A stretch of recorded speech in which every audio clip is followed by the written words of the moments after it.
नमामि बुद्धं गुणसागरन्तं नमामि धम्मं सुगतेन देशितं नमामि संघं मुनिराजशावकं। नमो बुद्धाय नमो धम्माय नमो संघाय। श्रद्धालु उपासक उपासिका तथा धर्मप्रेमी महानुभावहरू, देशबाट विदेशबाट सदाझै फेसबुक लाइभमा जोडिरहनुहुने सम्पूर्ण श्रद्धावन्त महानुभावहरूमा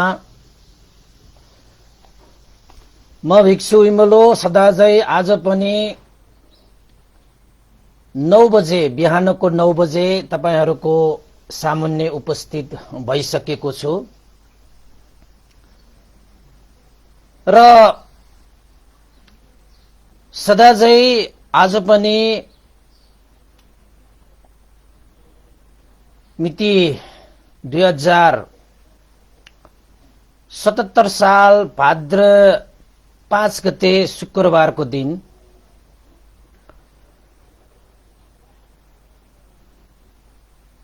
म भिक्षु इमलो श्री सिद्धिमंगल बुद्ध विहार सिद्धिपुर सानागाउँ थसी महालक्ष्मी नगरपालिका वडा नम्बर 6 बुद्ध मार्गबाट तपाईहरूलाई स्वागत गर्न चाहन्छु र सदाझै आज पनि धर्मदेशनालाई निरन्तरता दिने क्रममा आज पनि एउटा विषयवस्तु लिएर आएको छु जसको नाम छ मच्छु दान जातक भनेर मैले विषयवस्तु राखेको छु। र हिजो मात्रै हामीले लाइभ कार्यक्रमको 150औं भाग हामीले सम्पन्न गर्न सक्यौं। त्यसको लागि साथ दिनुहुने सम्पूर्ण उपासक उपासिका तथा धर्मप्रेमी महानुभावहरूलाई हृदयदेखि नै हार्दिक धन्यवाद साधुवाद व्यक्त गर्न पनि चाहन्छु। र आजको हाम्रो भाग भनेको 151औं भागमा हामीले धर्मदेशलाई निरन्तरता दिने क्रममा आज एउटा जातक प्रस्तुत गर्न लागेको छु र यो जातक धेरै लामो त छैन तर ठिक्कको छ र यसले केही हदसम्म हामीलाई सुचरित्र विकास गर्नको निमित्त केही हदसम्म भए पनि यसले सहयोग पुग्ने छ भन्दै यो जातकलाई प्रस्तुत गर्ने अनुमति पनि चाहन्छु। हुन त यो जातकमा अलिकति तपाईको पात्र विषयवस्तुहरू बेग्लै खाले हुन सक्छ तर हामीले जातकको कुराहरू भनेको भगवान बुद्धको अतीत जन्मको कुराहरू भएको कारणले गर्दाखेरि यस्ता जातकहरूमा वर्तमानको समयमा बसेर त्यस्तो जातकहरूलाई अलिकति विश्वास गर्नको निमित्त अलिकति गाह्रो चाहिँ अवश्य हुन सक्छ तर त्यस्ता घटनाहरू घटेर गए र पात्रहरूतिर जानु भन्दा पनि यो कथाले जुन सन्देश दिन खोजेको छ जुन ज्ञान प्रदान गर्न खोजेको छ त्यो ज्ञान त्यो सन्देशतिर हामी लाग्यो भने चाहिँ हामीलाई लाभप्रद नै हुन्छ। अन्यथा यो चाहिँ जातकको यो पात्रहरूतिर मात्रै हामीले ध्यान दिन थाल्यो भने चाहिँ तर्क वितर्क गर्दै हाम्रो यो केस फुल्छ है, दाँत झर्छ है, यो चाहिँ गालासाला चाउरी पर्छ है, आखिरमा चाहिँ सब झर्दै झर्दै झर्दै झर्दै एक दिन त सास पनि झरेर जान्छ तर यसको समाधान ननिस्केला। तर जातकको सन्देशलाई हामीले चाहिँ हृदयमा राख्न सकियो भने चाहिँ तपाईको जीवन अवश्य पनि उन्नति प्रगति सदाचारी बन्नको लागि यो जातकले पनि अवश्य पनि तपाईहरुलाई मद्दत चाहिँ गर्छ भन्ने चाहिँ विश्वास छ मलाई। त्यसैले पनि हुन त यो संसारमा विविध मान्छेहरू हुन्छन्, मान्छेहरूको चरित्र हुन्छन्, मान्छेहरूको स्वभाव हुन्छन्। कोही मान्छेहरू दुष्कृत्य कर्म गरेर पनि आफ्नो जीवनलाई फलाउन चाहन्छ, फुलाउन चाहन्छ हैन। यद्यपि अरूको लागि मात्रै होइन कि आफ्नो परिवारहरू बीचमा पनि, अझ भनौं दाजुभाइहरू बीचमा पनि यस्तो चाहिँ दुष्कृत्य कर्महरू गरेर पनि आफ्नो दाजुहरूलाई छक्काउने, आफ्नो भाइहरूलाई छक्काउने, दिदीहरूलाई छक्काउने, बहिनीहरूलाई छक्काउने र जस्तोसुकै होस् आफ्नो चाहिँ नाता कुटुम्बको कुनै चाहिँ त्यसमा औचित्य छैन कि आफ्नो एउटा चाहिँ स्वार्थ परिपूर्ति गर्ने, आफूलाई खुसी जम्मा गर्ने, आफूलाई चाहिँ धन जम्मा गर्ने आदि इत्यादिहरू चाहिँ यस्तो स्वभावको मान्छेहरू पनि यत्रतत्र पाइन्छ। यसको मतलब के हो त भन्दाखेरि धनको सम्पत्तिको मुहार चाहिँ कालो हुन्छ, सम्पत्तिको रूप चाहिँ कुकृत्य हुन्छ भन्ने बुढापाकाहरूको भनाइ अनुसार पनि यो जातक मिल्न गएको छ हैन। किन त भन्दाखेरि सम्पत्तिको लागि दाजुले भाइ पनि भर्दैन, भाइले दाजु पनि भन्न सक्दैन। कुन बेला त तपाईको बुवाले आमा, आमाले बाउ र चाहिँ बाउले छोरा, छोराले बाउ हैन। यस्तो नाता हैन, रगतको नातालाई सम्म पनि धोका दिन सक्ने यो सम्पत्तिको अनुहार हुन सक्छ। तर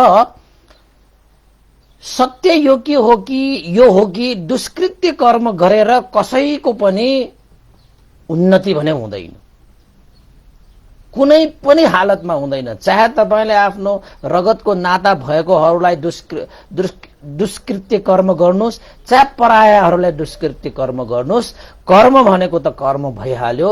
जुन कर्म दुष्कृत्य कर्म गरेर तपाईले मेरो जीवन फलाउने फुलाउने खोज्नु भएको छ भने त्यो कहिले नहुने, त्यो त मृग तृष्णा जस्तै हुन्छ भन्ने सन्देश पनि यो मच्छु दान जातकले दिएको छ। र अरूको लागि निस्वार्थ रूपमा हामीले गरेको कुशल कृत्यहरू, कुशल सुकृत्यहरू भनौं न हैन, सुकृत्य कर्महरूले तपाईको जीवनमा अवश्यमेव लाभ नै गर्दछ, फलिफाप नै गर्दछ। त्यसैले हामीले चाहिँ सुकृत्य चित्त राखेर परहित उपकारको लागि गरेको कर्मले तपाईको जीवनमा कुनै न कुनै समयमा तपाईको जीवनलाई उसले आधार भएर तपाईको सामुन्ने आउँछ, भरोसा भएर तपाईको जीवनलाई चाहिँ साथ दिन आउँछ। आफूले गरेको कर्मको फल हामी आफैले भोग्नु चाहिँ अवश्य पर्छ। चाहे तपाईले सुकृत्य गर्नुस्, चाहे कुकृत्य गर्नुस्, त्यसको प्रतिफल, त्यसको परिणाम अवश्य पनि तपाईको जीवनमा छाया चाहिँ पछि पछि लागेर आइरहेको हुन्छ। र जुन बेला उसले चाहिँ मौका मिल्छ, जुन बेला तपाईको त्यो चाहिँ समय मिल्छ, त्यति बेला सुकर्म होस् कुकर्म होस् तपाईलाई त्यसको फल चाहिँ दिन्छ। तर मान्छेहरूले यो कुरालाई थाहा पाउँदै पनि किन हो कसो हो किन थाहा छैन, धन सम्पत्तिको लागि कुकृत्य गर्न पनि तयार भएका हुन्छन्। अरूको लागि मात्रै होइन, आफ्नो दाजु भाइ बीचमा पनि यस्ता चाहिँ यो चाहिँ चित्त चाहिँ दूषित भयो भने यस्ता कुकृत्य गर्न पनि तम तयार भएका हुन्छन्।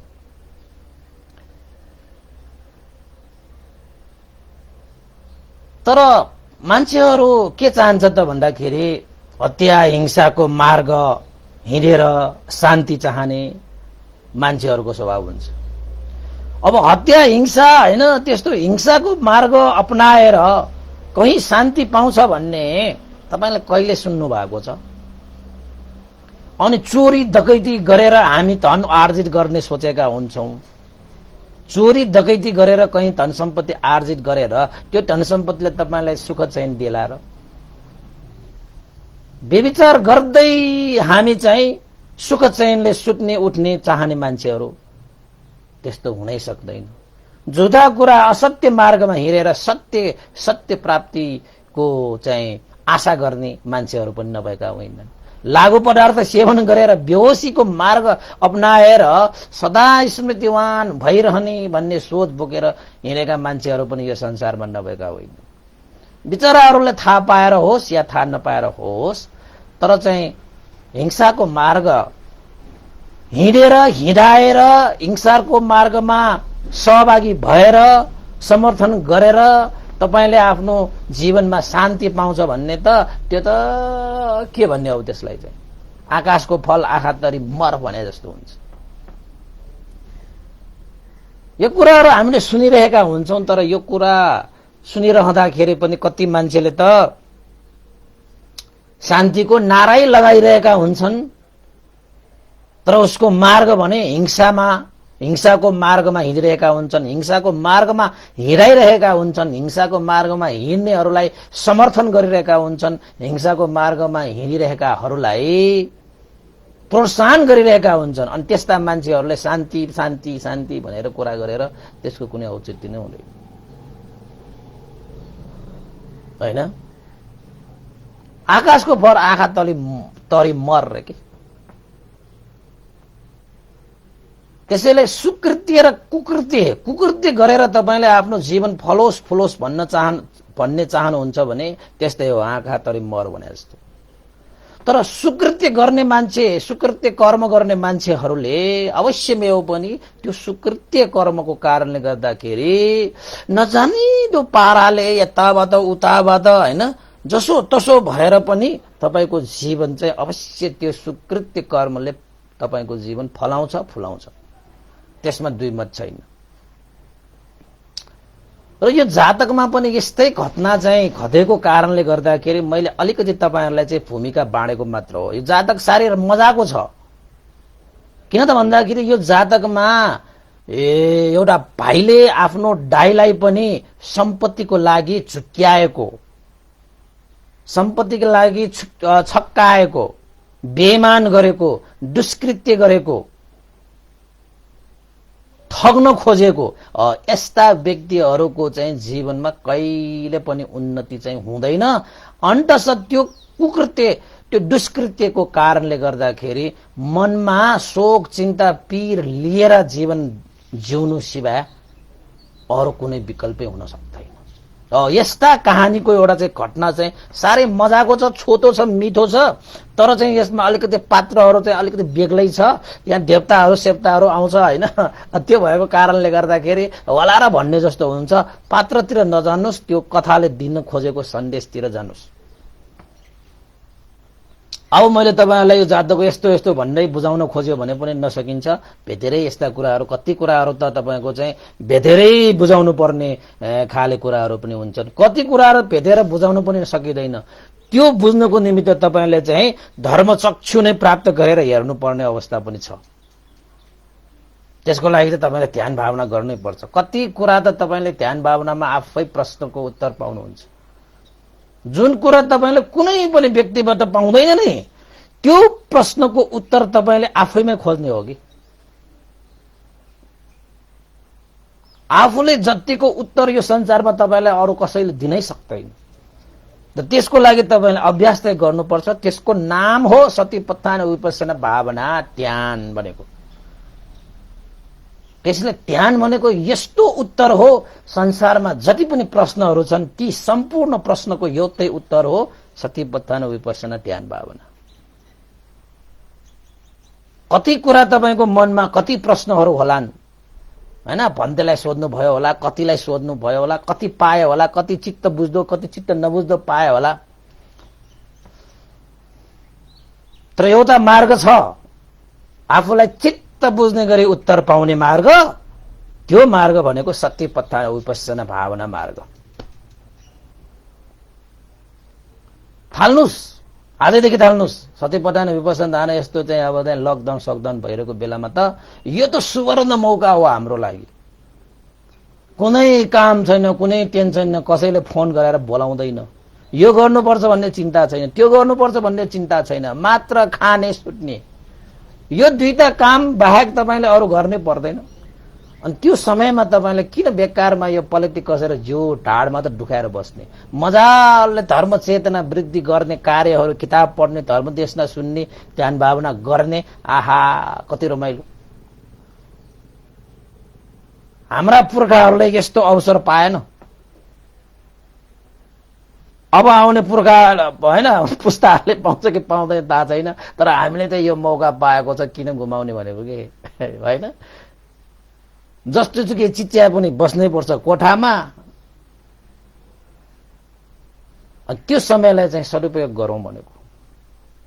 कति छ प्रश्नहरू जिन्दगीमा, त्यो प्रश्नहरूको साराको प्रश्नहरूको उत्तर ध्यान भावना हो।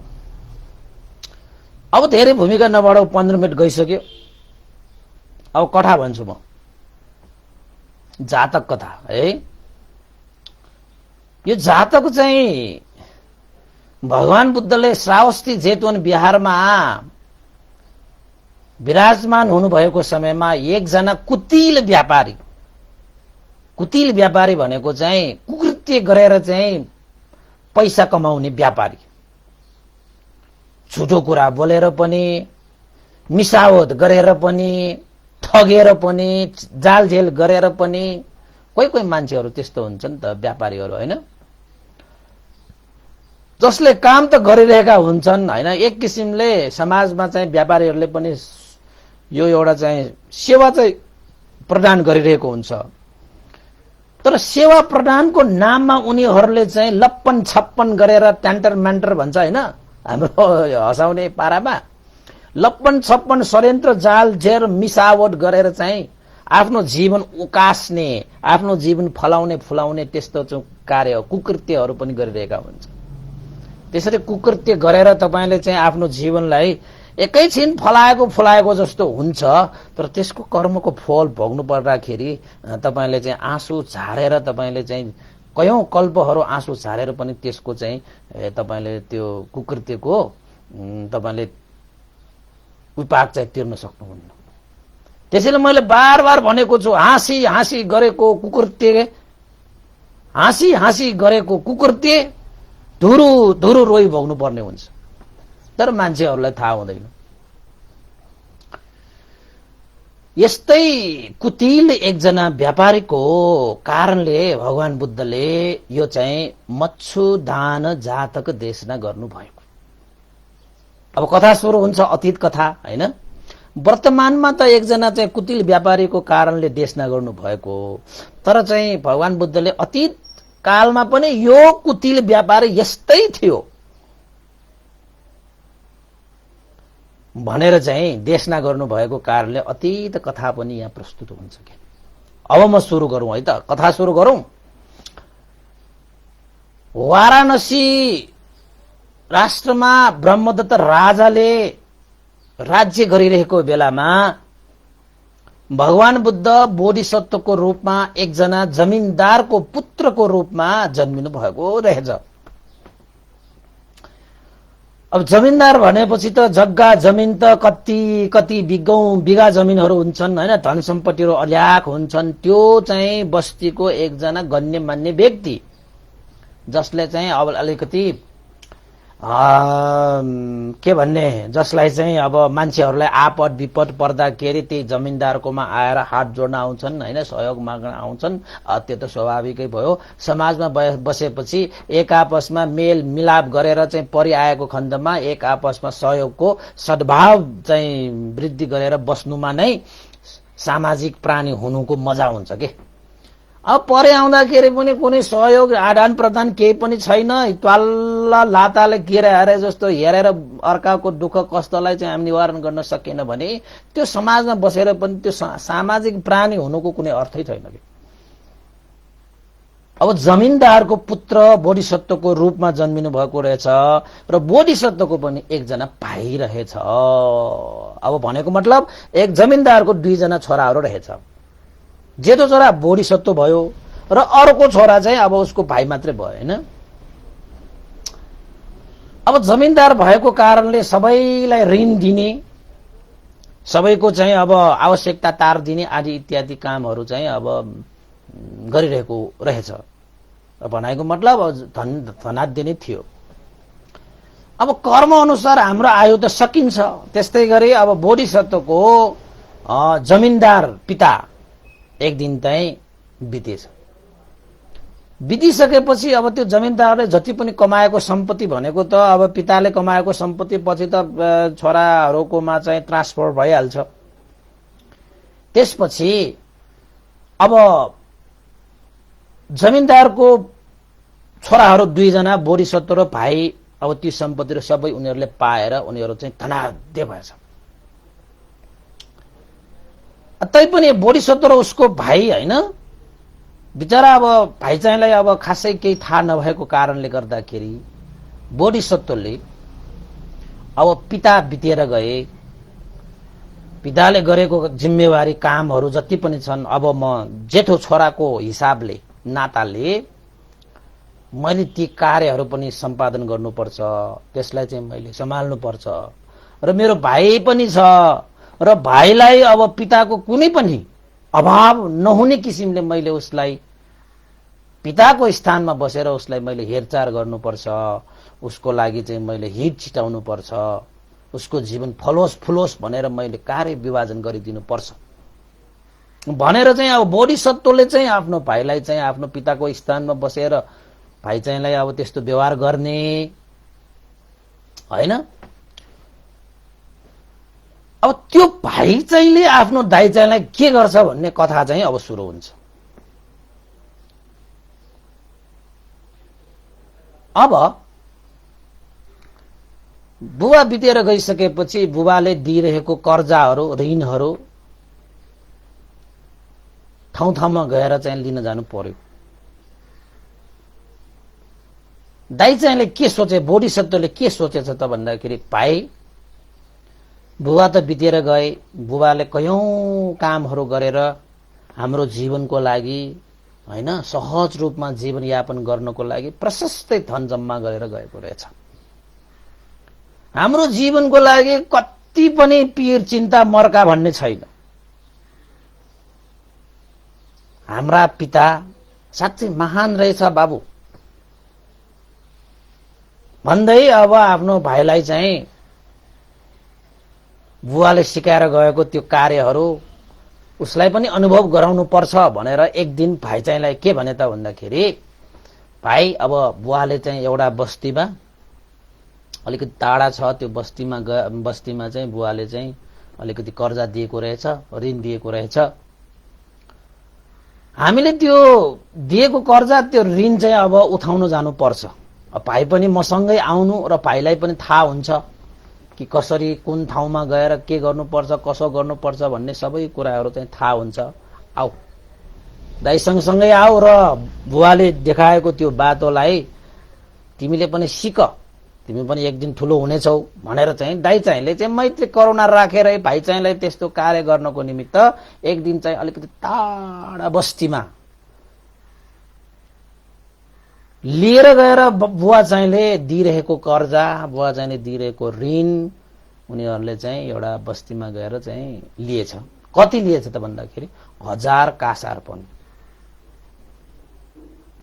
अब त्यति बेलाको 1000 कासार्पण भनेको त अहिलेको लागि त करोडौं हो के। अनि चाहिँ जसलाई दिएको छ त्यो अनुसार चाहिँ त्यहाँ पुगेर हामी चाहिँ फलनाको छोरा यस्तो यस्तो आदि इत्यादि कुरा गरेर जे होस् बुवा चाहिँले दिइराखेको त्यो कर्जा त्यो ऋण चाहिँ उनीहरूले लिएर आए र भाइ चाहिँलाई त्यो चाहिँ एउटा चाहिँ झोलामा बोक्न लगाए। दाइ चाहिँले त्यो भाइ चाहिँलाई सबै कार्यहरू सिकाउनु पर्छ भनेर चाहिँ अब आफ्नो चाहिँ पिताको स्थानमा होइन बुवाको स्थानमा बसेर चाहिँ अब छोरालाई जस्तै बुवाले छोरालाई चाहिँ सब कुराहरू सिकाएको जस्तै सिकाउने कि अनि समाउन लगाएछ। अब भाइ चाहिँ पनि अलिकति भाइ चाहिँको मन चाहिँ अलिकति कालो छ कि होइन। आफ्नो पिता नभइसकेपछि पिताको स्थानमा बस्ने त्यो दाइप्रति पनि त्यो भाइ चाहिँले आदर गौरवपूर्वक होइन इमानदारता देखाउन सकेन कि उसले त्यो कासारपन चाहिँ बोकेर आए, दाजुको आज्ञा अनुसार बोक्न चाहिँ बोकेर आए। अनि घरमा फर्किँदाखेरि एउटा खोला तर्नु पर्ने रहेछ। एउटा नदी आयो भनौँ न अहिलेलाई, जुन नदी तर्नको निमित्त एउटा चाहिँ डुङ्गाको आवश्यक पर्छ, नाउको आवश्यक पर्छ, र त्यो नाउ चलाउनेहरूले मात्रै त्यो एक वारीबाट पारी लान सक्थ्यो होइन। अब त्यत्तिकै त्यो मान्छेले पार कट्न सक्ने त्यो चाहिँ नदी होइन रहेछ। त्यहाँ पुगिसकेपछि नाउ त छैन, पारी गइरहेको रहेछ, अलिकति टाढै छ त्यो नाउ। त्यसपछि बोधिसत्वले आफ्नो भाइलाई के भने त भन्दाखेरि, ए भाइ, यो नदी चाहिँ अलिकति गहिरो नै छ, अब यसमा हामी त त्यत्तिकै त अब नाग्न सकिँदैन, वार पार गर्न सकिँदैन। अब डुङ्गा आउँछ, माझीले डुङ्गा चलाउँछ, त्यसपछि हामी त्यही डुङ्गामा बसेर हामीले वार पार गर्नुपर्छ।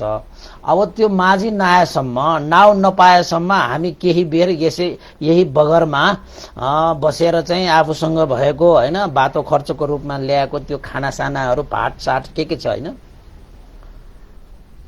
यहीँ बसेर खाउँ। अनि खानु सकुन्जेल त पक्कै पनि नाउ पनि आउला, माझी पनि भेटिएला, त्यसपछि बाटो काट्नु पर्ला होइन। त्यो चाहिँ हजार कासार पनि अलिकति सुरक्षित पारेर राख है भनेर चाहिँ बोधिसत्वले भाइचाइलाई भनेपछि भाइचाइले पनि के भनेछ त भन्दाखेरि, ठिकै हो दाइ, मैले यो कासार पनि सम्हालेर राखेको छु, चिन्ता नगर्नुहोस् न।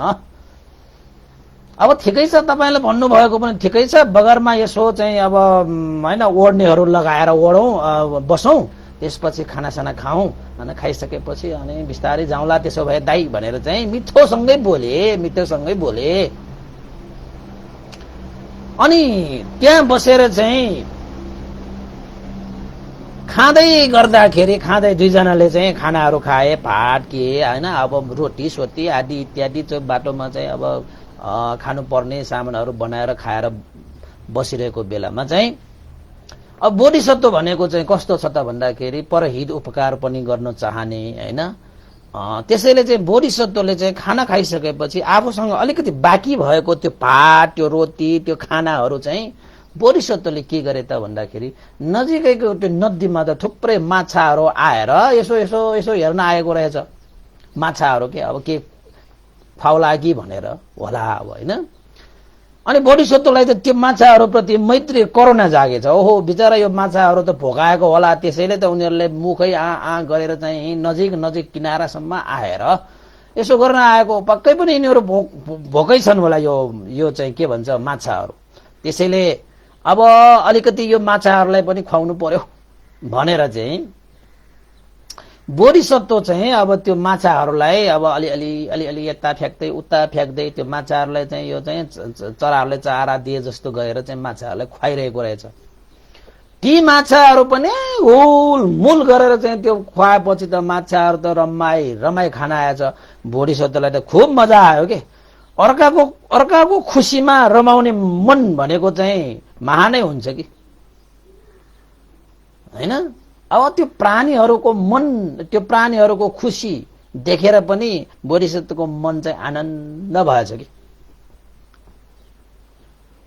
अनि त्यसपछि बोधिसत्वले सबै आफूसँग भएको खाना त अब सबै दिए होइन, खुवाइसकेपछि बोधिसत्वले यसो हेरे त ओहो यो ठाउँ त कति रमाइलो छ होइन। यो चाहिँ अब खोला नाला होइन, माछाहरू पनि कति हिँडिरहेको हुन्छन् होइन। त्यसपछि त्यो माछाहरूलाई चाहिँ त्यो खाना खुवाइसकेपछि बोधिसत्वको बानी के थियो त भन्दाखेरि आफूले गरेको पुण्य जति पनि छन् त्यो पुण्यलाई आफूमा मात्रै सीमित नराखेर देवताहरूको लागि पनि बाँडिदिने बोधिसत्वको चाहिँ एउटा व्यवहार छ, एउटा चाहिँ संस्कार छ, एउटा बानी नै छ क्या त्यो बोधिसत्वको। अनि बोधिसत्वले चाहिँ त्यहीँ बसेर चाहिँ त नदीमा बसेर चाहिँ के चाहिँ बिन्ती गरेर के विचार गरे त भन्दाखेरि जुन मैले यो माछाहरूलाई जुन आफ्नो चाहिँ अन्नपान मैले चाहिँ दान गरेको छु, यो दानबाट प्राप्त भएको जति पनि पुण्य छ, हे यो चाहिँ नदी होइन, एउटा गंगा भनौँ न, नामै अब गंगा राखौँ होइन, यो नदी देवता, यदि यो नदीमा कुनै त्यस्तो देवताहरू छन् भने मैले यो गरेको यो पुण्यको भाग म यो नदी देवतालाई पनि के गरिदिन्छु, बाँडिदिन्छु। आवश्यक भएको भए मेरो पुण्य थापेर लिनु होला भनेर चाहिँ पुण्यानुमोदन गरे, हैन। सब्बे देवा अनुमोदन्तु सब सम्पत्ति सिद्धिया, हैन। मैले जति पनि यो चाहिँ दानबाट कमाएको सम्पत्ति छ, पुण्य रूपी सम्पत्ति, यो चाहिँ मैले देवताहरूको लागि पनि मैले प्रदान गरे भनेर चाहिँ पुण्यानुमोदन गरे। हामीले पनि गरिरहेका छौं नि है। र देवताहरूलाई भनेको तपाईको चाहिँ त्यो चामल, त्यो के त्यो आवश्यकै छैन। तपाईले जुन चाहिँ पूजा गर्ने भनेर चढाइरहेका छौ नि, देवताहरूले खासै खाँदैन, त्यो खाँदैन। यिनीहरूले त्यो खानै खाँदैन। त्यसरी केरा स्याउ नाना थरीको त्यसरी खाने भए त सबै देवताहरू आएर धरतीको सबै टिपेर लन्थे नि, हैन। खाँदैन तिनीहरूले। उनीहरूले देव ओझा भन्ने खानुहुन्छ, हैन। त्यो खाइसकेपछि त खानै पर्दैन।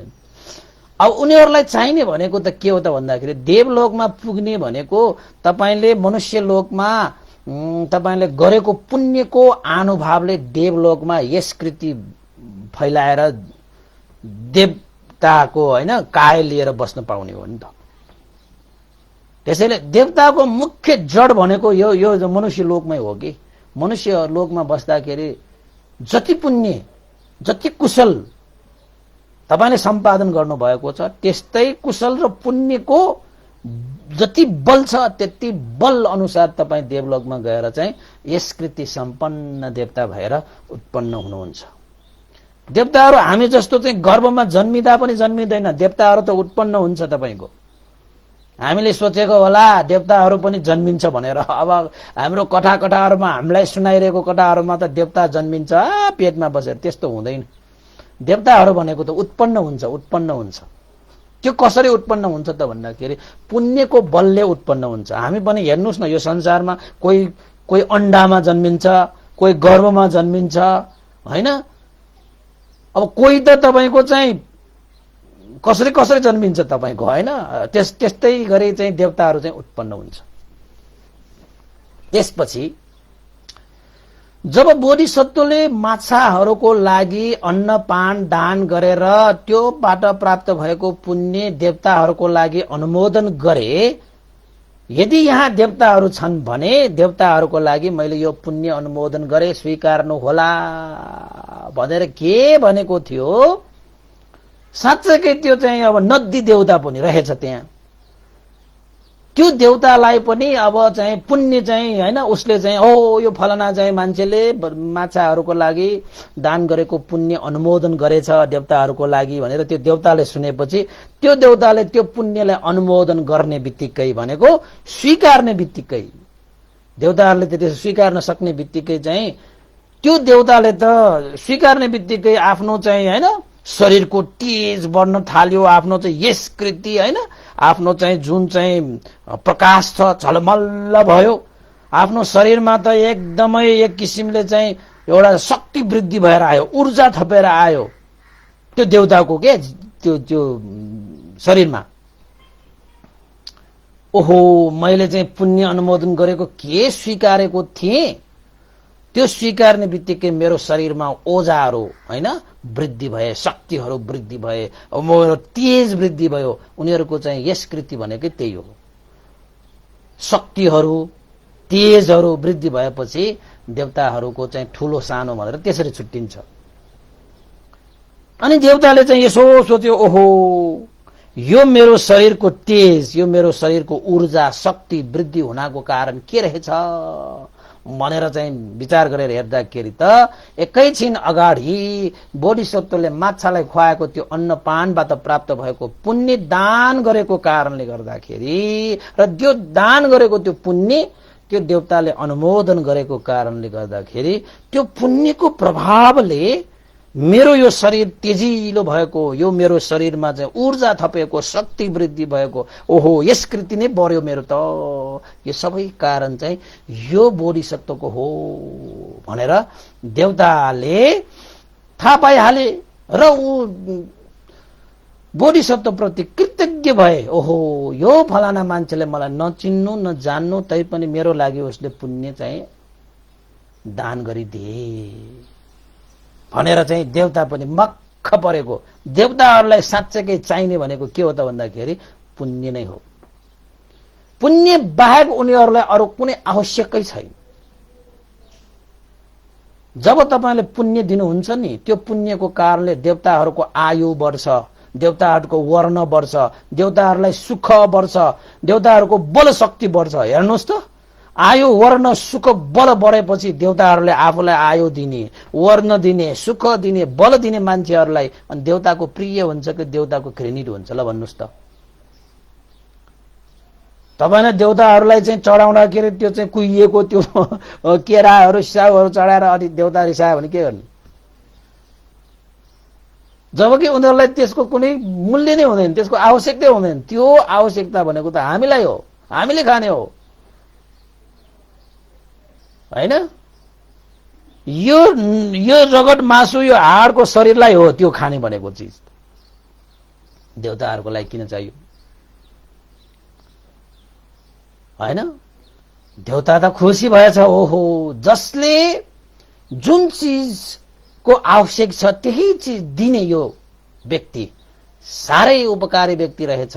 माछाहरूलाई पनि उपकार गरे र मलाई पनि उपकार गरे, यसको प्रति म कृतज्ञ छु भन्दै देवता पनि कृतज्ञ भए।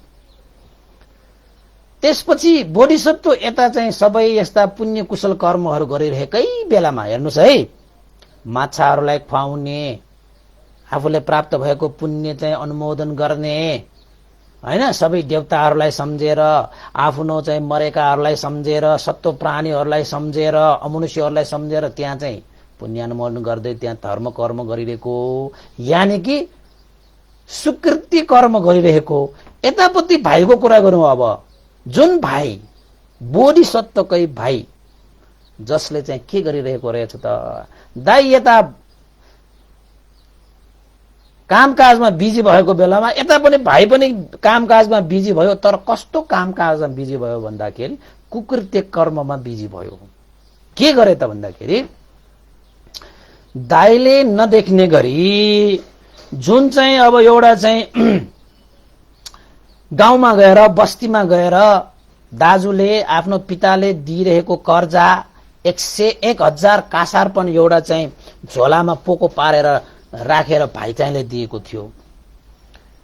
भाइ चाहिँको मन कालो पहिलेदेखि थियो। उसले चाहिँ त्यस्तै 2टा झोला बोकेर आएको रहेछ, सेम झोला हैन?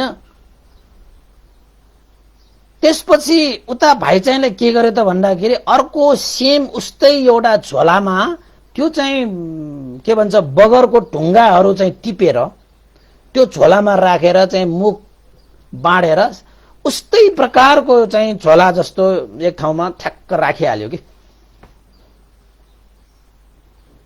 एक्कासी देख्यो भने चाहिँ कसैले छुट्याउन पनि सक्दैन। एउटा ठाउँ एउटा झोलामा चाहिँ कासारपन छ। कासारपन भनेको पैसा, त्यति बेला कासारपन भन्थ्यो। र अर्को झोलामा चाहिँ अब त्यति बेलाको पैसा भनेको चाहिँ अहिलेको जस्तो नोट हुँदैन के, तपाईको चाहिँ धातुको हुन्छ हैन, अलिकति गरुङ्गो हुन्छ के, बोक्नुपर्छ झोला, त्यो झोलामा राखेर बोक्नुपर्छ।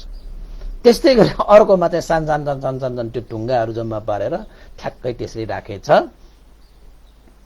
र उसको नेट के छ त भन्दाखेरि यो सबै 1000 कासारपन चाहिँ सबै मेरो आफ्नो पार्न पाए कति जाति हुन्थ्यो। यो दाइ त के पनि वास्ता सास्ता पनि गर्दैन, मलाई नै जिम्मा दिइरहेको हो। अब मैले त यो कासारपन जसरी हुन्छ मेरो गर्न पाए कति जाति हुन्थ्यो भनेर उसले वास्तवमा त्यस्तो चाहिँ कुकृत्य कर्म गर्नको निमित्त नै त्यो भाइ चाहिँले एउटा चाहिँ त्यो झोलामा सेम झोला उस्तै झोलामा चाहिँ ढुङ्गा राखेर पोको पारेर राखेको रहेछ।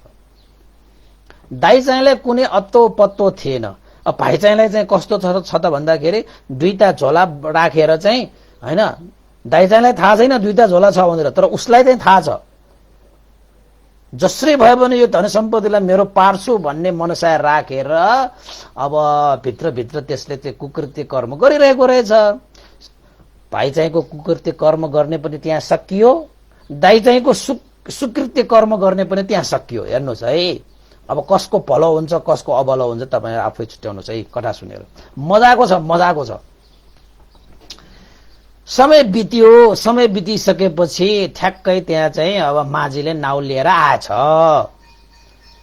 माझीले नाउ लिएर आएपछि दाइ चाहिँलाई भनेछ, ए भाइ ल है नाउ त आएछ, अब डुङ्गामा बसेर हामी यो वारीबाट पारी तर्नुपर्छ, चाँडै घर पुगेर चाहिँ अन्य कामहरू पनि गर्नुपर्छ है भन्दै भन्दै दाइ चाहिँले बोलाएछ।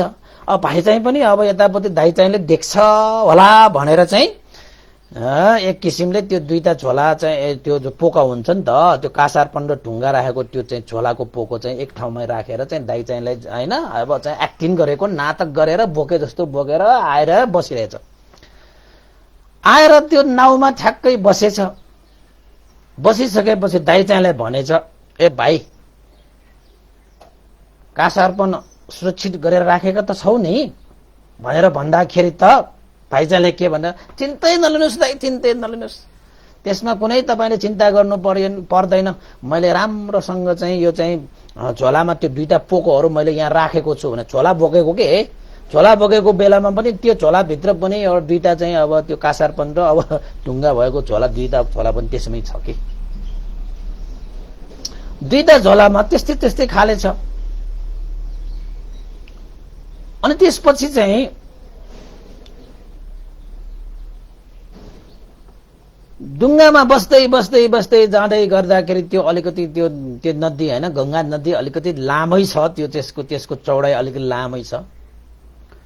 त्यो भाइचाहिँलाई के विचार गरे त भन्दाखेरि किन त्यसरी उसले पोको पारेको रहेछ त भन्दाखेरि बीच खोलामा पुगेपछि जुन आफूले ढुङ्गाहरू चाहिँ भित्र राखेर जुन चाहिँ झोलामा चाहिँ मुख थुनेको छ नि, कासारपनहरू राखेको झोला जस्तैको झोलालाई भाइ चाहिँले त्यो नदीमा होइन खसेको जस्तो चाहिँ नाटक गरेर दाइ चाहिँलाई ल अब चाहिँ यो कासारपन त खस्यो भनेर चाहिँ अनि एउटा चाहिँ अब साँच्चैको चाहिँ नखसाइकन झुठो ढुङ्गा भएको त्यो चाहिँ झोला चाहिँ खसाल्ने अनि कासारपन भएको झोला चाहिँ आफूलाई नै पर्ने भयो।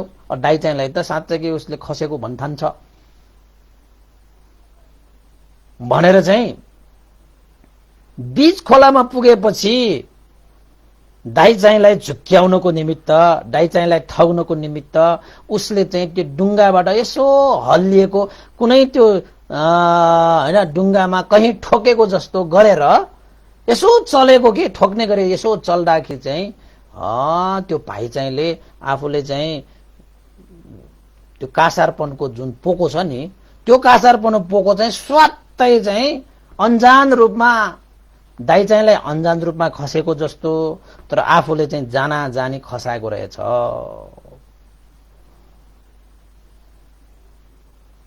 त्यो दुईटा चाहिँ त्यो कासारपनको एउटा झोलाको पोको र ढुङ्गा राखेर चाहिँ बनाएको एउटा पोको, दुईटा पोकोमा त्यो भाइ चाहिँलाई के सोचेको थियो त भन्दाखेरि ढुङ्गा राखेको पोको चाहिँ फ्याक्ने अनि दाइ चाहिँलाई साँच्चैको फ्याकेको जस्तो भन्ने भनेर चाहिँ उसले चाहिँ दुईटा त्यो पोकोहरू झोलाभित्र राखिरहेको बेलामा स्वात्त त्यो ढुङ्गाको पोको भनेर निकालेको त वास्तवमा त्यो चाहिँ नदीमा उसले चाहिँ जुन खसालेको त्यो पोको त साँच्चैकै चाहिँ त्यो ढुङ्गाको पोको नपरिकन साँच्चैकै कासारपनकै पोको चाहिँ त्यो नदीमा फ्याकेछ। अब खसालेछ भनौँ न, दाइ चाहिँलाई नाटक गरेको। तर उसले त्यस्तै त्यस्तै दुईटा झोला भएको कारणले गर्दाखेरि कुन चाहिँ सही हो कुन चाहिँ गलत हो भनेर चाहिँ छुट्याउन नसकेको के। बिचराको मनमा त अब डर थियो, त्रास थियो, मनमा चाहिँ आकुल व्याकुल थियो। दुष्कृत्य कर्म गर्नेहरूले चाहिँ त्यसरी गर्न सक्दैन के। जे गर्नु थिएन जुन चाहिँ स्वार्थ राखेर गरेको हुनाले उसले चाहिँ अब चाहिँ खोलामा खसेको भनेर ढुङ्गाको झोला भनेर चाहिँ खसालेको त साँच्चैकै कासारपन भएकै झोला चाहिँ त्यहाँ नदीको बिचमा खसेछ। यतापट्टि ठोक्यो भनेर नाटक गरेर आखिरमा खसालेछ। हेर्नु लौ अब चाहिँ त्यत्रो टाढा गएर चाहिँ होइन आफू बुवाले चाहिँ दिएको ऋण होइन त्यस्तो चाहिँ अब कर्जा चाहिँ अब त्यसरी लिएर आएको त्यस्तो पोको पनि भाइचाहिँलाई त्यसरी खसालेछ। भाइचाहिँलाई के भनेछ त भन्दाखेरि दाइ ल यो कासारपन भएको यो चाहिँ झोला त चाहिँ नदीमा खस्यो के गर्ने कसो गर्ने भनेर उ कराउन थालेछ। अब त्यो कासारपन होइन अब धातुको त्यो झोला त अब गरुङ्गो हुन्छ। अब नदी पनि धेरै गहिरो थियो। अब त्यो गहिरो नदीमा अब त्यहाँ आफूहरू चाहिँ होइन अब पौडी खेलेर लिन सक्ने अवस्था पनि छैन। यसो हेरिएको त दाइ चाहिँलाई त ठ्याक्कै त्यही झोला हो होइन। अब त्यो त गरुङ्गो छ, त्यो त खस्यो तल झर्यो झर्यो झर्यो त्यो नदेखिने किसिमले त्यहाँ झर्यो। भाइ चाहिँ मक्ख परेछ। अब दाइ चाहिँले देखिहालेछ यो चाहिँ मेरो चाहिँ कासारपनको झोला चाहिँ मैले ढुङ्गाको झोलाहरू फ्याँकेको त हो नि। दाइ चाहिँलाई देखिएछ। अब दाइ चाहिँले कासारपनको झोला नै फ्याँक्यो खस्यो भन्थान्नु होला। अब त जे ल्याएको हो त्यो त मैले चाहिँ यहीँ मैले आफ्नै झोलामा राखिरहेको छु। फ्याँक्न त मैले चाहिँ नक्कल पारेर फ्याँकेको त हो नि। अब दाइ चुप लाग्यो भने त अब दाइ त्यसरी चाहिँ कराउने मान्छे पनि होइन। अब खसेको के गर्ने भनिदेऊला। त्यसपछि जुन कासारपन छ मेरै हुन्छ भनेर चाहिँ यता भाइ चाहिँ मक्ख परेको। तर वास्तवमा के त भन्दाखेरि दाइलाई झुक्क्याउने होइन दाइलाई छक्क्याउने ठग्ने हिसाबले त्यो उसले चाहिँ जुन कुकृत्य कर्म गरेको छ वास्तवमा दाइलाई झुक्क्याउने भन्दा भन्दै आफू नै झुक्किएको रहेछ। त्यो आफै झुक्की हो त्यहाँनिर। किन त भन्दाखेरि उस्तै उस्तै दुईटा झोला भएको कारणले साँच्चैकै उसले ढुङ्गाको झोला फ्याँक्ने भनेर फ्याँकेको त खसालेको त साँच्चैकै कासारपनको झोला नै फ्याँकेछ खसेछ। त्यसपछि दाइले पनि ठ्याक्कै देखेपछि ओहो अब के गर्ने भाइ। अब यस्तो चाहिँ गहिरो चाहिँ गङ्गाको नदीमा अब को चाहिँ अब हाम फालेर गएर त्यो चाहिँ अब कासारपन लिन जान सकिएला र अब यो चाहिँ होइन यो चाहिँ नदीमा त जे पनि हुन सक्छ। जीवनको चाहिँ भय हुन्छ त्रास हुन्छ भनेर चाहिँ दाइ चाहिँले के भने त भन्दाखेरि ल भयो भाइ अब तिमीले होस गर्न सकेन अब खस्यो अब के गर्ने तिमीले जान जाने खसाएको होइन।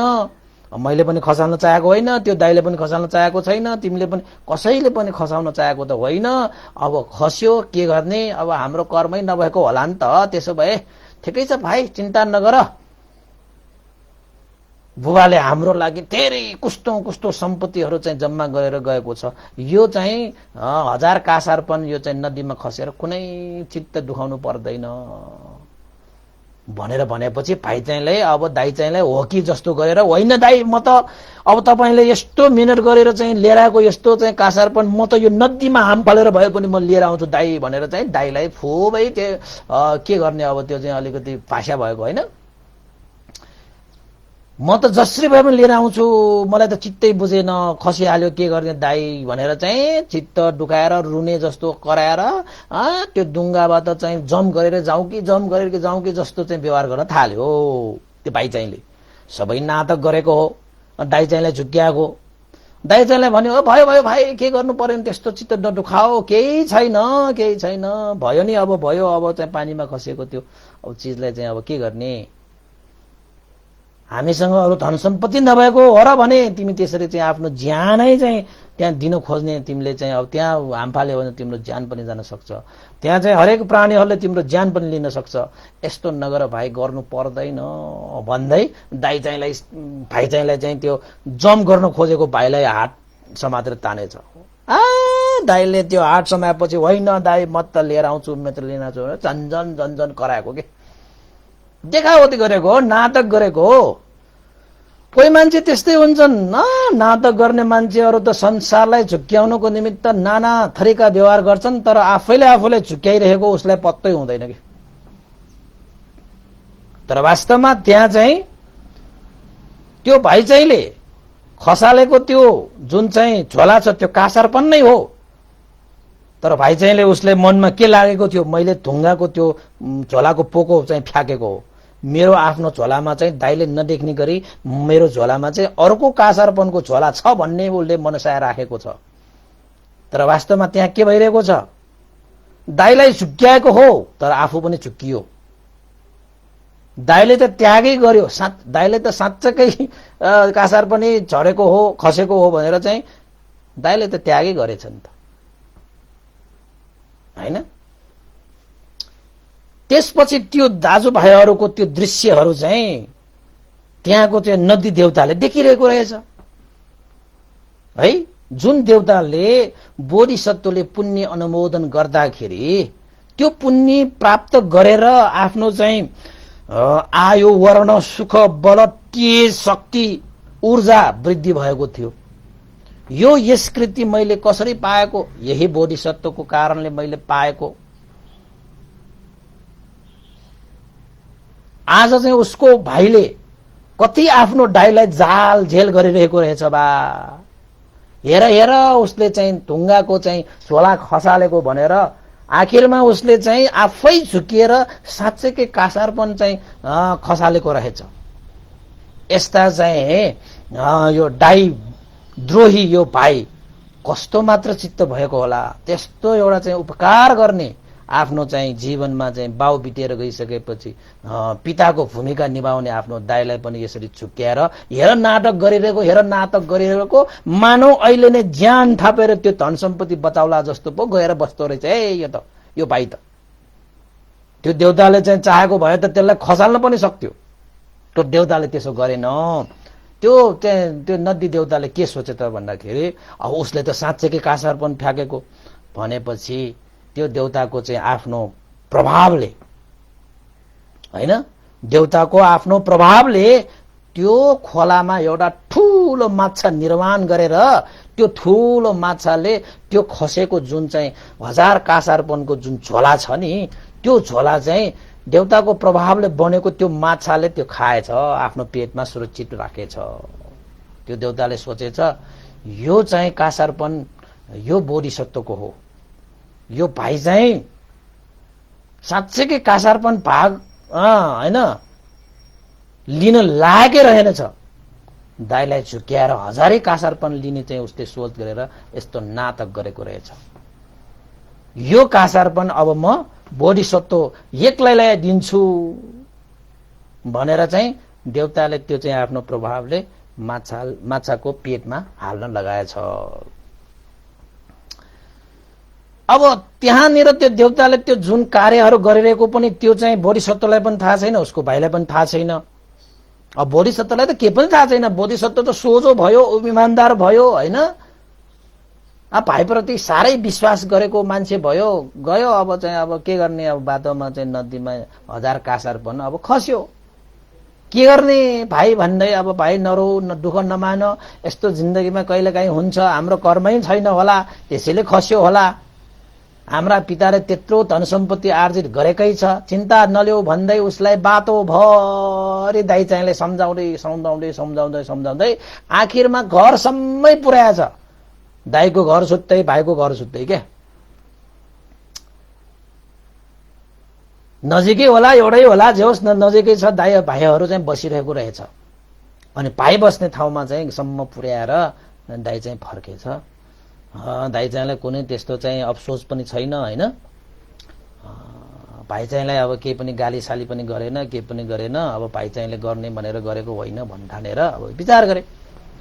त्यसपछि अब दाइ चाहिँ गएपछि त भाइ चाहिँ त मक्ख पर्यो, हो आज मैले दाइलाई झुक्याएँ, 1000 कासारपन मैले कमाए, बिचरा दाइलाई त के अट्टो पट्टो नै छैन। आहा, मैले त साँच्चैकै नाटक पो गर्न जानेको रहेछु, ल मैले झुक्याएँ भनेर मक्ख परेर घरमा त्यो चाहिँ बसेपछि सबैले नदेख्ने किसिमले ढोका सोका ठुनेर आफूले चाहिँ बोकेर आएको जुन चाहिँ झोला छ त्यो झोलाको अब चाहिँ 1000 कासारपन गर्नु पर्यो भनेर त्यो झोला फुकालेर हेरेको त आफ्नो झोलामा त आफूले नै जम्मा गरेको ढुङ्गा परेछ। लो पर्यो फसाद। अब त्यो भाइ चाहिँलाई ओहो, अब 1000 कासारपन भनेको कम हो र, अहिलेको जमानाको मार करोड भने करोड। त्यसपछि त त्यो भाइ चाहिँलाई त आफूले आँखाले देखिरहेको यो ढुङ्गा कि यो साँच्चैकै कासारपन हो भनेर आँखा मिची हेर्दाखेरि पनि ढुङ्गाको ढुङ्गै छ त। अब त्यो झोलै ढुङ्गाको हो भने जतिसुकै आँखा मिचे पनि के त्यो अब ढुङ्गा अब त्यो पैसा हुने होइन क्यारे। त्यसपछि त उसको भाइलाई ओहो मैले दुईटा झोला उस्तै उस्तै बनाएको त मैले चाहिँ साँच्चैकै मैले ढुङ्गाको त्यो झोला भनेर खसालेको त साँच्चैकै कासारपन पो खसाल्न पुगेको रहेछु, लाउन पर्यो फसाद। यता दाइलाई मैले झुक्क्याएँ है, यता म कति रमाएर बसिरहेको, लौजा मैले आफैलाई झुक्क्याएँ। ल मै चाहिँ अब चाहिँ खाल्टोमा खले आफूले खनेको खाल्टोमा आफै पो खस्न पुगेछु, लज्जा यस्तो पनि भयो भनेर त्यो भाइ चाहिँको त्यो मन त यति पोल्यो कि यति दुख्यो कि ओहो उसलाई त छटपटी भयो। के गरौं कसो गरौं भयो। लौन नि मेरो हजार कासारपन। अब दाइचाइलाई भनौं भने दाइचाइलाई भन्न पनि भएन, त्यो त खोलामै खसालिसक्यो। अब यता आफूलाई प्राप्त भएको पनि छैन। साह्रै उसलाई चाहिँ पीर भयो, मर्का भयो, छटपटी भयो, खान मन लागेन, सुत्न मन लागेन। उसलाई त के भयो, चित्त रोग लागेर त्यो भाइ चाहिँ के भएको रहेछ, सुकेर गयो। कुनै कुनै बेलामा हामीलाई चाहिँ यो शारीरिक रोग मात्र होइन, मानसिक रोग लाग्छ नि, त्यसलाई चाहिँ भगवान बुद्धको भाषामा चित्त रोग भन्छ। शरीरको रोग त तपाईँ हामीले चाहिँ औषधि सेवन गरेर आदि इत्यादि गरेर चाहिँ हामीले चाहिँ निको पार्न सक्दैन। त चित्त रोग लागेपछि त बडा खतरा हुन्छ। त्यो भाइ चाहिँ अब चित्त रोग लाग्यो, छटपटी भयो, व्याकुल व्याकुल भयो, खान मन लागेन, सुत्न मन लागेन। कासारपन हजार कासारपन। ओहो सपनामा पनि कासारपन, विपनामा पनि कासारपन, कल्पनामा पनि कासारपन। व्याकुल व्याकुल भइरहेको रहेछ। अब दाइ चाहिँलाई त के, उसले त हजार कासारपन त्यो खोलामा खसे पनि त्याग गरिसकेको कारणले जतिसुकै अब नोक्सान भए पनि आफू अब चाहिँ अब खसेको चिज त्यागिसकेपछि निन्द्रा लागेछ। के गर्ने, तपाईले पनि त्याग गर्न सकेन भने तपाईको मन व्याकुल व्याकुल भइरहन्छ कि एकदम गाह्रो हुन्छ। खान मन लाग्दैन, सुत्न मन लाग्दैन, जे गर्दाखेरि पनि केही गर्न मन लाग्दैन। त्याग चित्त नहुने मान्छे साह्रै गाह्रो हुने गरी जिउनु पर्ने हुन्छ। अब बिचरा त्यो चाहिँ अब भाइ चाहिँ अब हजार कासारपन हैन, आफूले नै फ्याकेको, उसले त्याग्न सकेको त होइन। उत छटपटी, एक त त्याग्न नसकेर छटपटी, अर्को त्यहाँ चाहिँ कुकृत्य गरेको, दाइजोलाई त्यहाँ धोका दिएको, ठगेको, नाटक गरेको, सबै खेर गयो त्यसको। यता नदी देवताले चाहिँ के गरेछ त भन्दाखेरि माझीहरू चाहिँ उत्पन्न गराएर माझीहरू चाहिँ त्यो खोलामा जाल हान्न आएको रहेछ। जाल हान्न आएको त्यो माझीहरूले देवताको त्यो नदी देवताको प्रभावले गर्दाखेरि जुन माछाले त्यो हजार कासारपन निलेर आफ्नो पेटमा राखेको रहेछ, केही माछालाई त्यो जालमा पार्न लगाएछ। त्यो देवताको प्रभावले गरिरहेको है। त्यहाँ सबै कामहरू उता नदीमा त जे गरिरहेको छ त्यो सबै देवताको प्रभावले भइरहेको छ। अनि त्यो माछा त एकदमै ठुलो, किन त भन्दाखेरि ठुलो पोको होइन, हजारौं कासारपन भनेको त सानो पोको होइन, त्यो सबै खान सक्ने माछा हुनु पर्यो।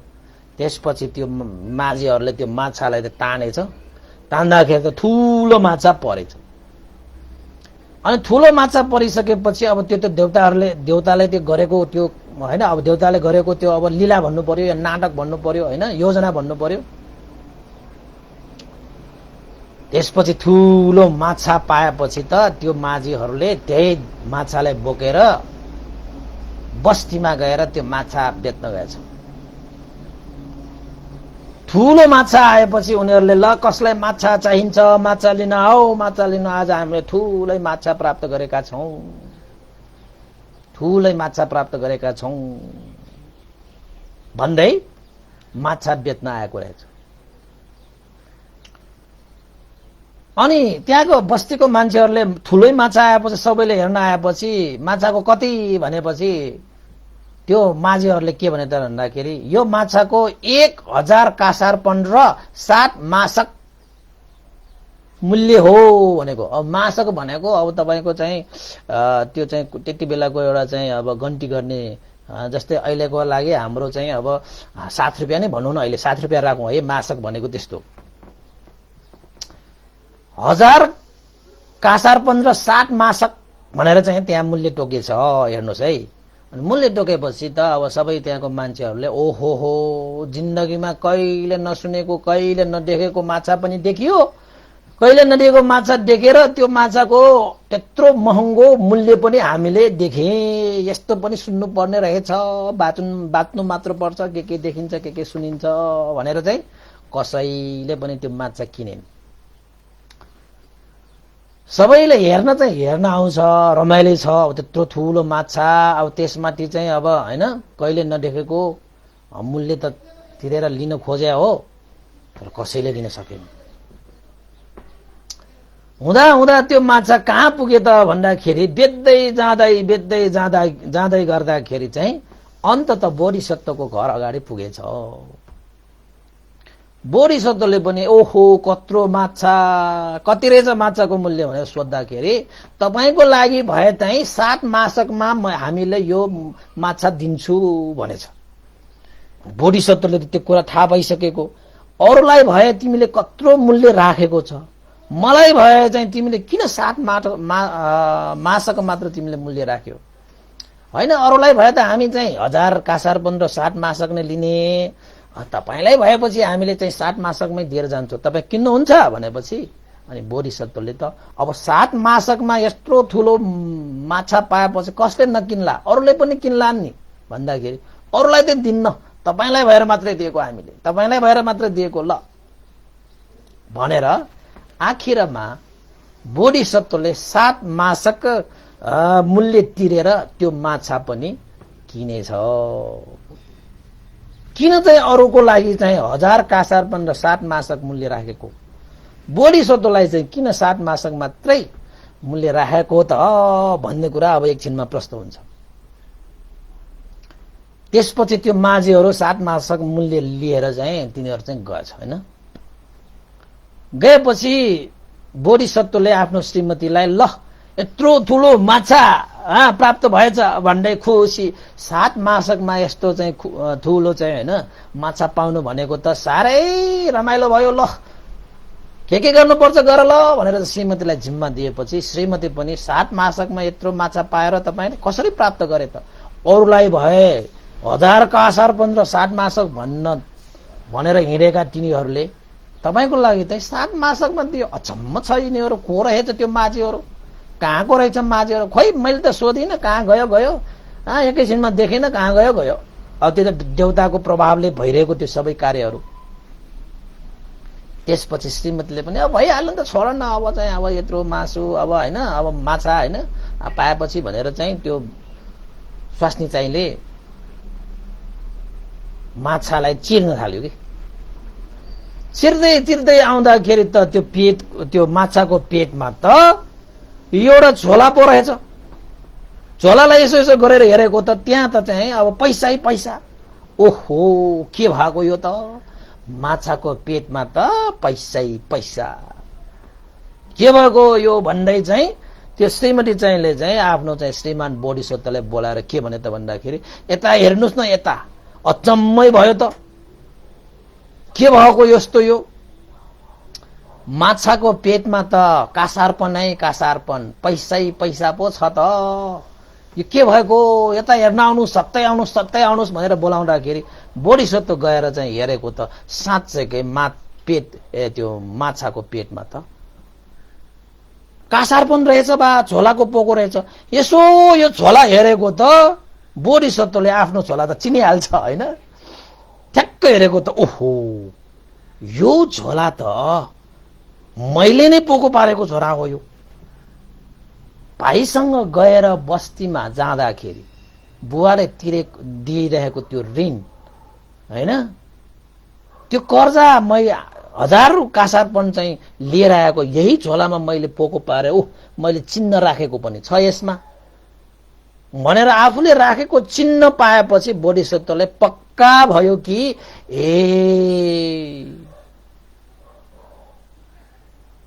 नदीमा डुङ्गा तर्दै गर्दाखेरि भाइको हातबाट फुस्केर नदीमा खसेको झोला यो माछाले खाएको रहेछ। यो त हाम्रै झोला हो, ल गनेर हेर्नु पर्यो भनेर चाहिँ गनेर हेर्दाखेरि त ठ्याक्कै 1000 कासार पनि रहेछ। अनि बोधिसत्वले विचार गरे, ओहो यो कसरी भयो, यो त्यत्रो नदीमा खसेको त्यो 1000 कासारपनको त्यो झोला माछाले खायो। त्यही माछा आज यहाँ बिक्री गर्न ल्याए। ती माझीहरू पनि दिने बित्तिकै कता गयो गयो। ओहो यो कसरी मैले प्राप्त गरे त भन्दाखेरि, ओ त्यो माझीहरू साधारण मान्छे होइन होला। तिनीहरूलाई थाहा थियो कि यो माछा भित्र चाहिँ 1000 कासारपन छ भन्ने थाहा हुने त्यो माझीहरू साधारण माझीहरू हुँदै होइन। त्यसैले उनीहरूले अरूको लागि चाहिँ 1000 कासारपन र 60 मासक रुपियाँ 7 मासक मूल्य राखेको रहेछ। किन त भन्दाखेरि अरूले किन्दाखेरि त यो 1000 कासारपन पनि त किन्नु पर्यो नि। माछाको मूल्य चाहिँ 60 मासक नै हो, तर यो माछा भित्र चाहिँ 1000 कासारपन भएको कारणले गर्दाखेरि यो अरूको लागि चाहिँ 1000 कासारपन र 60 मासक रहेछ। अब यो 1000 कासारपन त मेरै हो नि, त्यही भएर मेरो लागि त्यो माछा बेच्न आउँदाखेरि चाहिँ यो माछाको मूल्य चाहिँ 60 मासक मात्रै राखेको रहेछ। यो माझीहरू साधारण माझीहरू चाहिँ हुँदै होइन। उनीहरूलाई सब थाहा छ यो माछा भित्र 1000 कासारपन छ र यो 1000 कासारपन मेरै हो भन्ने पनि थाहा छ तिनीहरूलाई। त्यसैले अरूलाई बेचेको भए 1000 कासारपन र 60 मासक लिन्थ्यो, मलाई त 60 मासकमै दिनुको कारण चाहिँ यो हो। के कारणले मलाई यस्तो चाहिँ उनीहरूले फल प्राप्त भयो होला त भनेर बोधिसत्वले सोच्नुभयो। बोधिसत्वले सोचेपछि चाहिँ अनि बल्ल उसलाई चाहिँ थाहा भयो है, मैले त्यो बगरमा बसिरहँदाखेरि मैले आफूले खाएको अन्नपान खानाहरू चाहिँ आफूले पनि खाएर केही अन्नपान मैले चाहिँ माछाहरूलाई खुवाएको थिएँ र माछाहरूलाई मैले त्यो अन्नपान खुवाउँदाखेरि प्राप्त भएको पुण्य मैले मात्रै नलिकन मैले त्यो देवताहरूको लागि पनि मैले त्यो पुण्य अनुमोदन गरेको थिएँ। पक्कै पनि मलाई लागेको थियो त्यो नदीमा देवताहरू छ भन्ने कुरा। यत्र तत्र कतै देवताहरू छ होला, त्यही भएर मैले चाहिँ त्यो दिए।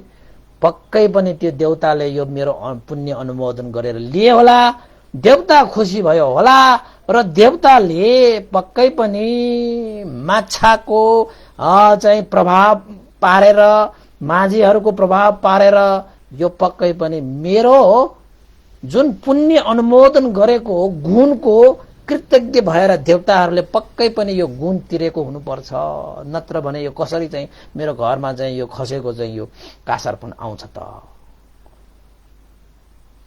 यस्तै हुनुपर्छ भनेर चाहिँ बोधिसत्व चाहिँ विचार गरिरहेको बेला पक्कै यो देवताहरूकै काम होला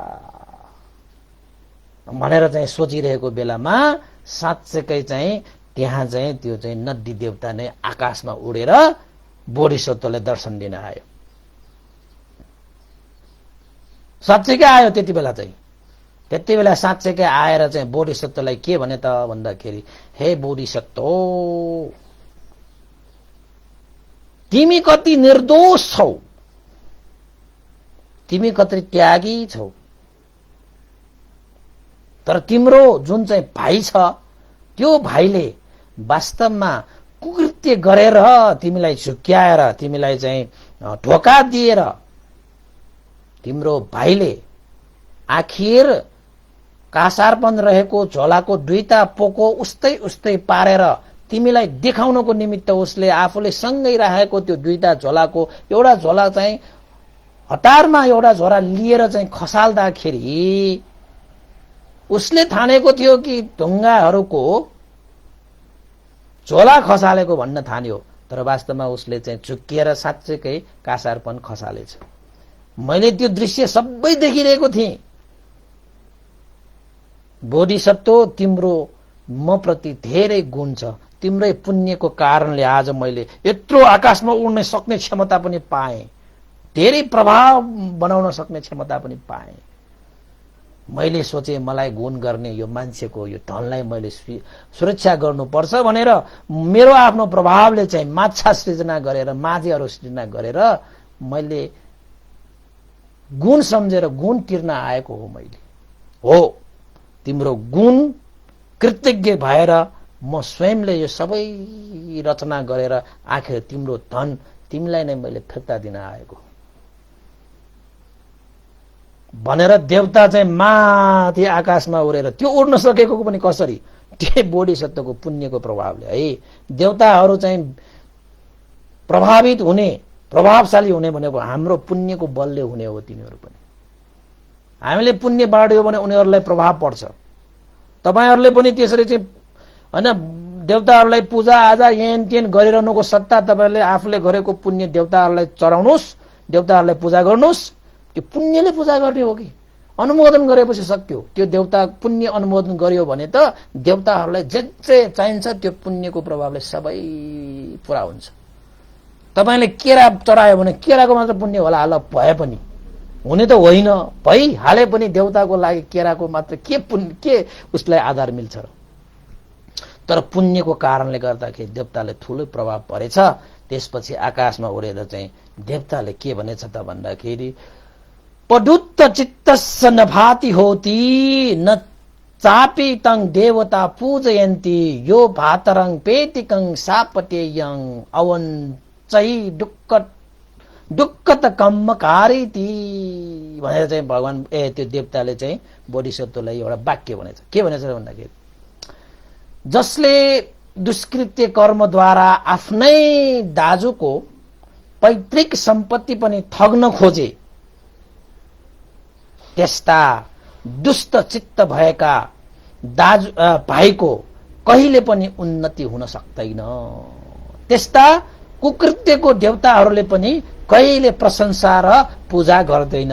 देवताहरूले यहाँ पूजा गर्दैन भनेको मतलब त्यस्ता कार्यलाई प्रशंसा गर्दैन, समर्थन गर्दैन भनेको। यसको मतलब चाहिँ त्यहाँ चाहिँ बोधिसत्वलाई देवताले भन्न खोजेको के हो त भन्दाखेरि अब चाहिँ यो जति पनि कासारपन छ तिमीले भाइलाई नदिए पनि हुन्छ, तिमीले आफैले राखे पनि भयो। मानव भाइलाई चाहिँ त्यसको आदि अंश नदिनको लागि देवताले भन्न आएको रहेछ के त्यो। जसले दुष्कर्मद्वारा आफ्नै दाजुको पैतृक सम्पत्ति पनि ठग्न खोजे त्यस्ता दुष्ट चित्त भएका भाइको कहिले उन्नति हुँदैन। यस्ता दुष्कृत्यहरूको देवताहरूले कहिले पूजा सत्कार गर्दैन भनेर त्यो देवताले भन्न आएको रहेछ। तैपनि बोधिसत्व त बोधिसत्व भयो, देवता भएको भए त उसलाई एक चाहिँ कासारपन पनि दिने थिएन। तर चाहिँ बोधिसत्वले त के सोचे त भन्दाखेरि ओहो जेसुकै होस् मेरो भाइ त हो, बिचरा भाइ त्यही पैसा चाहिँ अब भएकोले हो कि हैन। दाइ चाहिँलाई के सोचे त भन्दाखेरि पैसा चाहिँ नदीमा खसेको कारणले चित्त दुखाएर चाहिँ भाइ बिरामी भयो जस्तो सोचेको। उता भाइ बिरामी भएको चाहिँ के हो त भन्दाखेरि आफूले चाहिँ झुटो भनेर खसालेको सही खसेको कारणले गर्दाखेरि आफूलाई हजार कासारपन भएको चिज नपाएर त्यो चित्त रोग लागेर बिरामी भएको हैन। तर बोधिसत्वले चाहिँ देवतालाई के भनेर पठाए त भन्दाखेरि हे देवता तिमीलाई धेरै धेरै साधुवाद छ। पैतृक सम्पत्ति जुन हामीले गुमाइसकेका थियौं त्यो सम्पत्ति देवताको कारणले फेरि देवताको प्रभावले फेरि हामीले प्राप्त गरे। जुन कृतज्ञ गुण सम्झेर आज यो कार्य सहयोग गर्यो त्यसको लागि हे देवता तिम्रो लागि धेरै धेरै साधुवाद छ। जति पनि पुण्य गर्छौ त्यसको पनि पुण्यको भाग अवश्य म तिमीलाई छोडेर पठाउने छु भनेर देवतालाई त्यहाँ भनिसकेपछि देवता पनि फर्केर गइसकेपछि दाइले चाहिँ त्यही चाहिँ हजार कासारपन बोकेर गएर भाइ चाहिँ कहाँ गएछ भाइ चाहिँ कहाँ गएर त्यो चित्तरोग लागेको, खान मन नलाग्ने, सुत्न मन नलाग्ने होइन, त्यो सुकेर गइसकेको त्यो त चाहिँ त्यस्तो भाइ चाहिँलाई गएर आखिरमा आफ्नै भाइ हो सम्झेर भाइ चाहिँको टाउकोमा हात राखेर, निधारमा हात राखेर, भाइ चित्त नदुखाऊ, अन्जान रूपमा तिमीले जस्तो सुकै कुकृत्य गरे तापनि आखिर हामीलाई के पनि हानि भएन। आखिर चाहिँ नदीमा खसेको जुन 1000 कासार्पण छ त्यो 1000 कासार्पण हामीलाई पुनः प्राप्त भएको छ र यो 1000 कासार्पण तिम्रो र मेरो हो। मेरो मात्र पनि होइन, तिम्रो मात्र पनि होइन। तिमीले त्यस्तो चाहिँ दुष्कृत्य कर्म गरेको कारणले गर्दाखेरि त्यो पैसा तिमीले 1 पैसा पनि पाएनौ र मैले त्यसलाई त्यागेको पनि थिएँ, तर देवताको प्रभावले त्यो पैसा पुनः हामीले चाहिँ पाएँ। त्यसैले तिमीले चित्त नदुखाऊ। अब आइन्दा तिमीले यसरी कुकृत्य कर्म गरेर आफ्नो उन्नति प्रगति हुने कहिले नसोच्नु है भाइ। यसरी कुकृत्य कर्म गरेर आफ्नै दाजुको पैतृक सम्पत्ति पनि ठग्ने यस्तो चाहिँ निज सोच कहिले पनि नगर। यसरी कहिले पनि जीवनमा उन्नति हुँदैन भनेर बोधिसत्वले आफ्नो भाइलाई आखिर त यो पैतृक सम्पत्ति हो, यो सम्पत्तिको आधी हिस्सा तिम्रो पनि हो भन्दै आखिरमा बोधिसत्वले आफ्नो भाइको सबै गल्तीहरू मिना गरेर माफी दिएर बोधिसत्वले भाइलाई मैत्री करुणा राखेर त्यो 500 कासार्पण आखिर त दिएर नै छाडे। त्यो पाएपछि त्यो भाइ चाहिँलाई पनि दाइको महानता बुझेर अब आइन्दा मैले कहिले पनि यसरी पैतृक सम्पत्तिमा यसरी आँखा गाड्ने छैन। दुष्कृत्य कर्म गरेर मैले यसरी चाहिँ आफ्नो जीवन फलाउने म कहिले पनि कुचेष्टा गर्दिन भनेर मनमा सन्तोष लिएर आखिरमा त्यो 500 कासार्पण पाएपछि भाइको पनि चित्त रोग पनि हटेर गए। नत्र त्यो चित्त रोग कहिले पनि हट्ने थिएन। बोधिसत्वले त्यति नगरेको भए त्यो भाइ त्यही चित्त रोगको कारणले मर्न शय्यामा पनि पर्न सक्ने अवस्था आउँथ्यो। तर बोधिसत्व भनेको त त्यागीहरू, बोधिसत्व भनेको त सदाचार्यहरू, बोधिसत्व भनेको त न्याय गर्ने मान्छेहरू, बोधिसत्व भनेको त मैत्री करुणाले चाहिँ हैन परिपूर्ण चित्त भएको मान्छेहरू भएको कारणले आफ्नै भाइको गल्तीलाई पनि माफी दिएर आखिर त त्यो 1000 कासार्पणको आधी आधी भाग गरेर भाइ चाहिँले 500 कासार्पण दिएर नि छाडे। यसरी भाइ चाहिँ दुष्कृत्य कर्ममा मन लगाउने भए तापनि आखिरमा आफ्नो कर्ममा नभएको त्यो फल प्राप्त गर्ने भनेर जस्तो सुकै प्रयास गर्दाखेरि पनि अरूलाई झुक्क्याउन खोज्दै आफू नै झुक्किरहेको हुन्छ। यो संसारमा, यो समाजमा पनि जसरी बोधिसत्वको भाइ झुक्किएछ। तर सदाचारी त्यागी मैत्री करुणा राखेर हिँड्ने मान्छेको जस्तो सुकै हानि गर्न खोजे पनि आखिरमा कुनै पनि हानि हुँदैन। यसो तसो यताउताबाट आखिर त त्यो कुराहरू चाहिँ के भएर आउँछ, सही रूपमा सम्पादन भइहाल्छ।